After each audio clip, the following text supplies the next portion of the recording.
Le gouvernement israélien du Premier ministre Benjamin Netanyahou a décidé d'activer la loi adoptée le 1er avril 2024 pour interdire d'exercice la chaîne de télévision et d'information qatari Al Jazeera en Israël. Dans la foulée, le bureau de la chaîne qatari en Israël ainsi que son équipement ont été saisis. Cela est bien dommage pour Israël qui se réclame être la seule démocratie réelle au Moyen-Orient. Le rôle d'un média est aussi d'informer, en dépit de dilemmes moraux, et Al Jazeera jouissait d'une liberté à laquelle même les pays arabes ne sont pas habitués.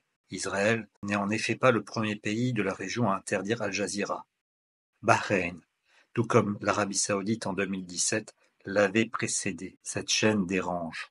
Alors que les médias israéliens n'ont toujours pas droit d'exercice, notamment au Liban, j'ai toujours été étonné d'apprendre que des médias arabes pouvaient, eux, opérer sur le sol israélien. Cela permettait de mieux comprendre le point de vue israélien de sa population. Je trouvais qu'il y avait là un principe réel de liberté d'expression et d'exercice de la démocratie. Il est bien dommage aujourd'hui que les choses tournent autrement en Israël. C'est justement cela qui est menacé. La présence d'Al Jazeera en Israël instaurait en effet un pont entre les peuples pour arriver à une paix via une compréhension mutuelle.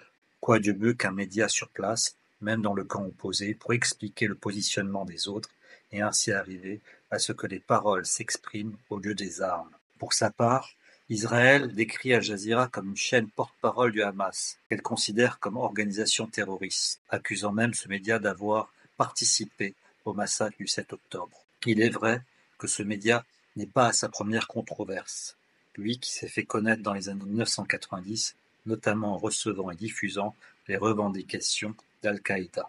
Al Jazeera a été aussi l'une des dernières chaînes présentes à Gaza, l'espace étant presque interdit à toute autre organisation. Elle était devenue témoin de cette loi du talion, à des massacres commis en représailles à d'autres massacres. Elle était devenue témoin de ce cycle infernal qui se poursuit jusqu'à aujourd'hui. Cependant, Al Jazeera a le mérite d'exposer parfois des points de vue qui ne sont pas effectivement politiquement corrects. Son intérêt est ainsi de compléter une grille de lecture jusqu'à présent unilatérale en exposant le point de vue opposé, celui de l'autre, comme ce à quoi sa présence en Israël aboutissait. Elle exprimait ainsi ce point de vue que certains veulent justement voiler, un rôle difficile qui amène souvent à jouer l'avocat du diable, ce dont on l'accuse, mais qui reste nécessaire pour une meilleure compréhension du monde. Il est vrai que les journalistes d'Al Jazeera ont payé un lourd tribut à ce sacerdoce. On peut penser notamment à Shirin Abu Akleh, décédée en 2022 d'une balle israélienne. On peut penser à Wael Hamza, dont une grande partie de la famille est décédée, comme son épouse, ses deux fils, sa fille, son petit-fils, et d'autres journalistes qui ont été tués à Gaza, comme s'il fallait éliminer les témoins devenus gênants et contrôler l'information. Peut-être un mal pour un bien, peut-être un bien pour un mal. Cela évitera justement à ces journalistes de mourir sous les balles et les bombes, mais au prix d'une censure.